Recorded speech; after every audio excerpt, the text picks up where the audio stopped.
Manic Monday, everybody. Late night edition. It's your man and the host this hour, Sammy the Man McIntyre. We are back with Moving the Chains podcast. We are rocking. We are rolling. We just witnessed an absolute cinema of a game last night. Bears, Niners, Brock Purdy, Caleb Williams, paint your nails. And we have that game to touch on today. I want to touch on my guy Baker Mayfield. What the balls of hell is going on with Tampa Bay? Miami, are they screwing up the draft pick? I don't know. And then I want to touch on the Pittsburgh Steelers, because that was just embarrassing yesterday. Absolute joke. And they're going nowhere fast. And I think change is inevitable, but Pittsburgh Steelers, they just are allergic to that. So I want to dive into that. But last night, that was about as entertaining a game as I've seen in a long time. I wish there was a little bit more defense. But, be that as it may, I'm all for it. Last night was the NFL's wet dream. It really was. Because they want scoring. They want no physicality. They want high flying. And 54-51, Chiefs, Rams, 2018, Monday Night Football. If anyone remembers that, I do. 7 years ago. So, having said that, when this game opened, and I saw the pick six on the first jump, I went, uh-oh, Bears are coming. They're takeaways. They're getting the ball. And I went, okay, Bears are here. Yeah, they won the division. You know, granted, they didn't have to do much. Green Bay lost Saturday night. But I look up, I go, damn, that was quick. Whoa, okay. That's like Houston on Saturday. I look up, 10 minutes in the first quarter, it's 14-0? What the hell happened? So that was kind of the game on the start of that Bears-Niner game last night. And then it was just a track meet. And I'm writing down these notes today. That was the first game, only game since 1970, in which both teams scored 3+ touchdowns first 18 minutes of that game. And the way that we describe it was there was an NFC number one seed on the line, 80 total points scored, 936 yards of offense, 11 touchdowns, score was tied 5 times, and Ben Johnson and Kyle Shanahan working their absolute magician, magistry, whatever you want to call it last night, play calling. And that was the game of the year. And I just had to write those notes down because that was incredible last night. And I want to start with the Bears. So I know I'm a Bear critic. I know I got family in Chicago. I know. I root for Chicago teams to do well. Okay? Bears, Blackhawks, so on and so forth. And I got to be honest with Caleb Williams last night. I came away from that game going, he impressed me last night.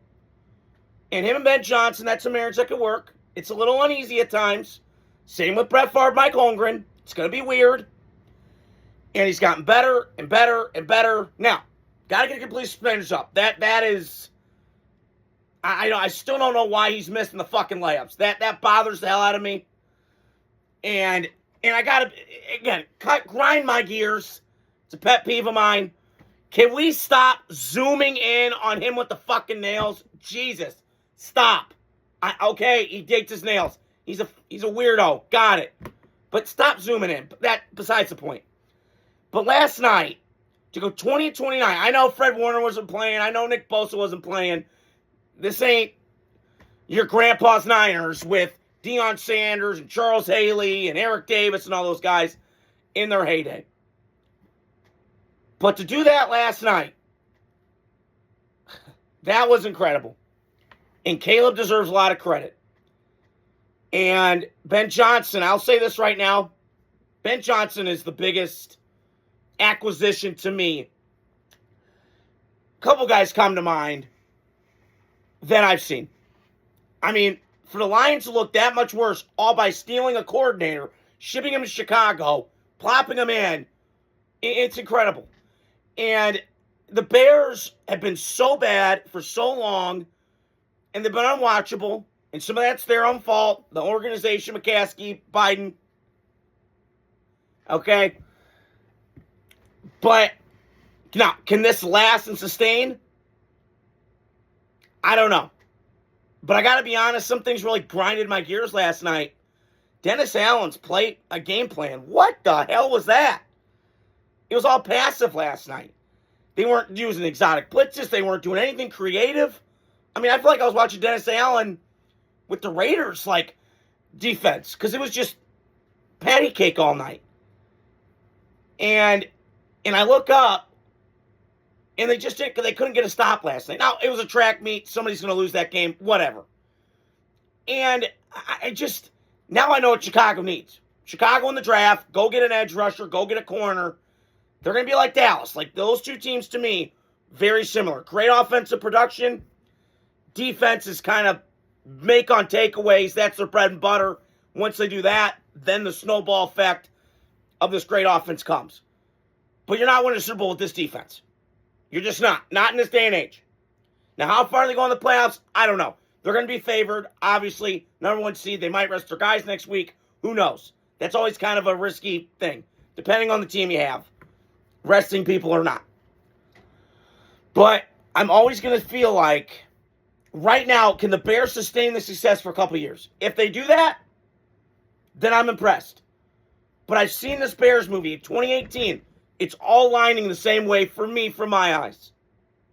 Troy was in the shitter, even with Matt Stafford. The Vikings were in the crapper. They were okay, not great. Green Bay had their own weirdness.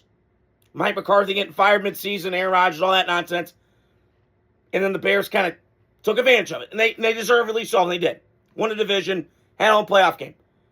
It's starting to line up like that this year. Now, the difference is going to be, can you win that playoff game at home?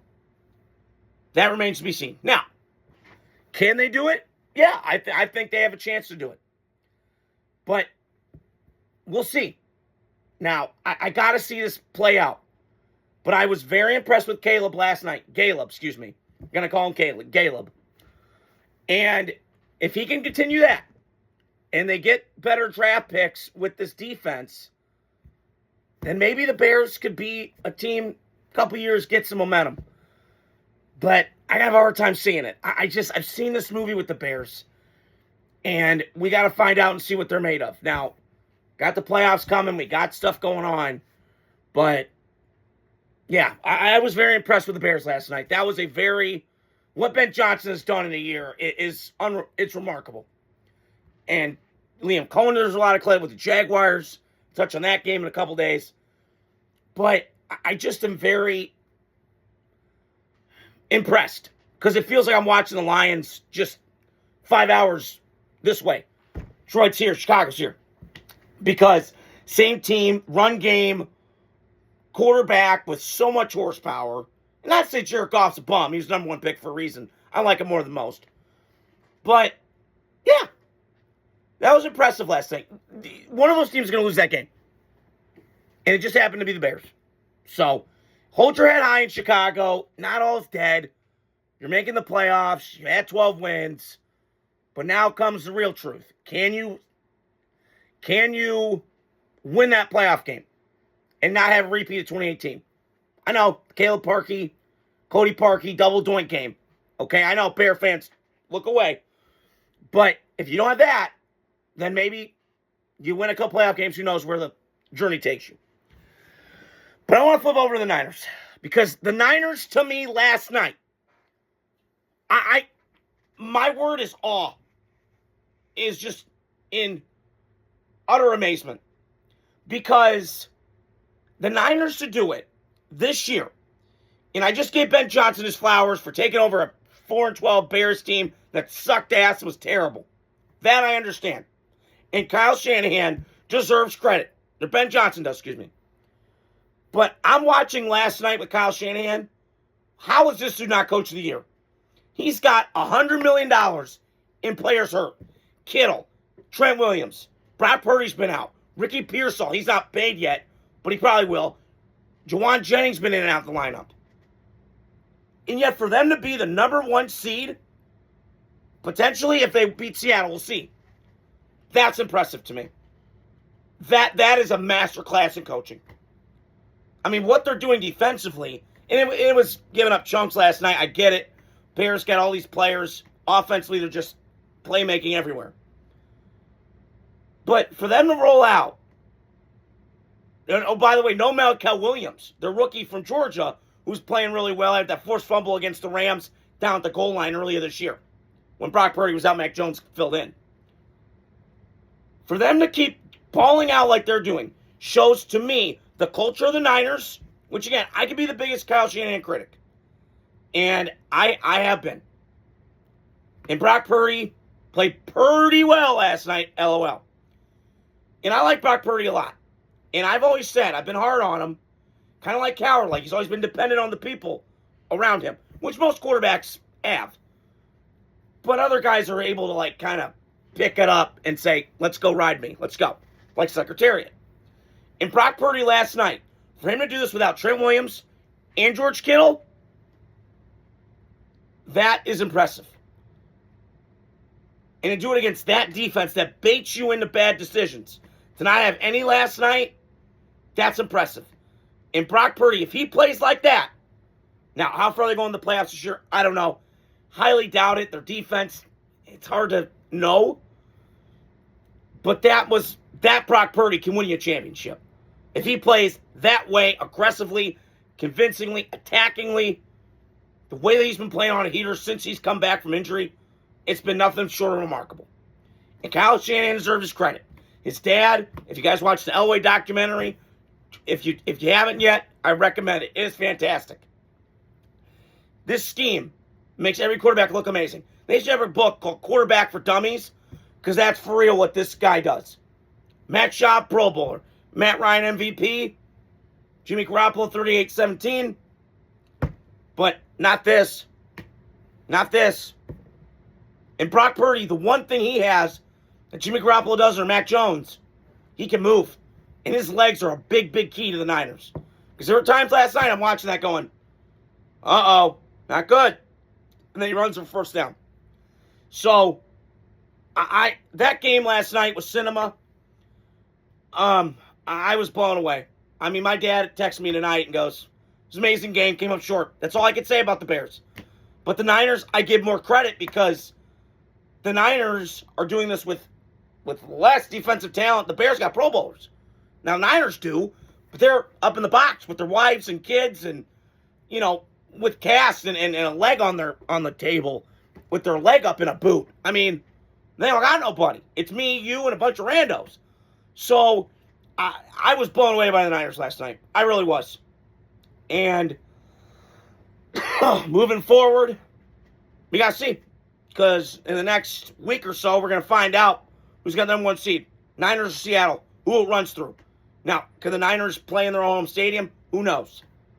But time will tell. But that game last night was everything you want in a football game. A little bit more defense I like, but offensively, that was masterclass. That was Chiefs-Rams 2018. It was so much fun to watch. And I couldn't take my eyes off it. I was entertained last night. I really was. So 2 other games I wanted to touch on was Pittsburgh Steelers losing to Cleveland Browns yesterday. I know my buddy Blake Adams was pissed today. He should be. Because all Pittsburgh Steelers had to do was win this game. You're in the driver's seat. You're in the 4th spot in the playoffs. And you lose an egg like that? It's one thing if you lose a game to the Browns like they're 7-8, respectable. All right. It happens. Okay. No. You lost to the Browns that are 3-12. Repeat. 3-12. Absolute horseshit garbage. And you lost to them? Hey, Mike Tomlin. Newsflash. Stop motivating. And what the flying hell was that game plan yesterday, Pittsburgh? What the hell? 39 times for dropping Aaron Rodgers back. That is pathetic. Jalen Warren he had 12 carries for 60 yards. He was churning. He was getting holes and everything was flowing. And you want to throw that pill? You're pretending like it's Big Ben 2017. It's not. And you thought, and the problem with Pittsburgh that I think they had was they thought we're down 25-6. Dude, you're down by 4. You knew that game when I looked at the weather, and I know I don't like playing weather in a factor in a football game, but it was typical AFC North football. It was wet. It was foggy. It was not foggy like the Fog Bowl for NFL historians, but it was bad weather yesterday. And I kind of knew it was going to be a sloppy kind of game. Points going to come at a premium. Black and blue kind of game. Hitting. And Pittsburgh to come out like that, that's embarrassing. And I don't know. Moving forward, I can't trust this team as far as I can throw them. They're a joke. And if I'm a Steeler fan, I'm ashamed. And if you think that any Steeler fan goes, hey man, we can run this back, you're drunk. You're not running this back with Tomlin and Rodgers. It's time to move on. Stop. Stop pretending. Again, like, I have nothing but respect for Mike Tomlin. But if I hear one more moron tell me, hey, we're 9-8, winning season, you know what? Shove it up your ass. I don't care. You know what the Steelers standard is? It's Super Bowls, AFC Championship games. You know what it's been? Shit. And you got nobody to blame but Mike Tomlin. And this GM is absolutely awful. Shame on him. And here's the other thing. It's an old team. Old team. TJ Watt, my buddy who plays, like, is he playing? No, I don't know. He's got a heart condition. I don't know what the fuck's going on. I mean, Minka Fitzpatrick's old. Or he's on the Dolphins now. But I just look at Pittsburgh, and it's just the same shit over and over and over again. At some point, it's time to get a new coach. Get new blood in there. I know. They've had 3 coaches in 7 years. Got it. It's time to adapt. You know why I respect the Packers more than I do the Steelers right now? Not shot at them. Because Green Bay, they move off people. Mike McCarthy, 12 years, 06-18, got a Super Bowl. Took us a bunch of AFC Championship games. Hey, Mike, got a Super Bowl. Thanks. Good talk. Bye. Wish you best. Thanks, buddy. Like, they move on. And I just, with Pittsburgh, they're just so trapped in this loyalty nonsense that it kills me. And then the DK Metcalf thing, what a mess that is. And I mean, Aaron Rodgers doing the best he can with what he's got. Now Darnell Washington's out, broke his arm. It's a shame. And I'm just so sick of the Steelers. And they're going to be one and done again. They might miss the playoffs. And you got nobody to blame but the head coach, who's 0-4 in the last 5 years against teams with eight games below 500. I mean, what is this? It's just this every fucking year, man. It's just same shit, different year for Pittsburgh. It's embarrassing. And for the flip side, for Cleveland, you're going to have an interesting offseason because I don't know. I feel for Myles Garrett. That dude, I thought about this morning. In my lifetime watching defensive players, he's in my top 10 or top 3. That guy he's insane. He's insane talently. And the other thing is some guys like pass rushers, it's kind of rare, right? You get guys that don't produce in college, but then they go to the NFL and it's poof, it works great. And other times it's kind of flip of the coin. They do great in college and don't produce in the NFL. Myles Garrett's one of those guys. And so is Danielle Hunter for the Texans, who was with the Vikings and got shipped to Houston, or Minnesota, or in Minnesota, go to Houston. Excuse me. So, I think with Cleveland, I think you ride it out with Shador one more year. I like Stefanski a lot. He's coach of the year twice. I think he's got a bad hand. I think Andrew Berry gets a big pass a lot of times. They do a lot of stupid shit. And they have talent on the team, but I feel like that owner, he's kind of like the Midwest version of Jerry Jones, just not as successful. So, it's going to be an interesting offseason in Cleveland, but more an indictment on the Steelers and just what the fuck that was. And I want to talk about my guy, Baker, Moneymaker Mayfield. That was ugly yesterday. And I was talking to my buddy Al at the gym, who's a big Dolphin fan, who's kind of like, are we fucking up our draft pick? I don't know what you're doing. But yesterday, this is more, I think, to me, it talks about Tampa. And what I mean by that is, when I watch Seattle, I'll touch on their game tomorrow. Yeah, people keep doubting Sammy Darnold, by the way. Your boy. Been a fan since. Just needs some support. But I'm watching Mike McDonald. And granted, they play Carolina, and they're kind of hit and miss with Bryce Young. But Mike McDonald's team rarely gives up big plays. I mean, that's defense is his baby, right? And I'm watching Todd Bowles. And maybe he's just more suited to be a defense coordinator. Maybe riding the coattails of Brady and Arians and all that. And maybe he did, I don't know. But I'm watching yesterday. There was one play in particular where Quinn Ewers throws a long touchdown, just like a 9 route, right? And Quinn Ewers throws it to him. And the problem was the corner, Dean, who's a really good player, he jumped it, right? He thought it was going to be a 5-yard hook and bid on that, and then the guy went streaking right past him. Well, that's on coaching. Like, you got to coach that up better. Because I've seen for the last month, Buccaneers are giving up chunks. And they're giving up gashes in the pass game. And this is an older team. I said this before the season. It came to fruition. And I don't know what's going on with this offense. Baker got happy feet yesterday. I went and watched the highlights this morning. Baker's happy feet again. And they got players. Mike Evans is an absolute stud. I know this going back to college, okay? Your boy was right. So, I think Tampa's got some intriguing things going on in the offseason. Now, does this mean they're going to be bad? No. I still trust this team to make noise in the South next year, depending on draft. And I'm just looking ahead a little bit, projecting.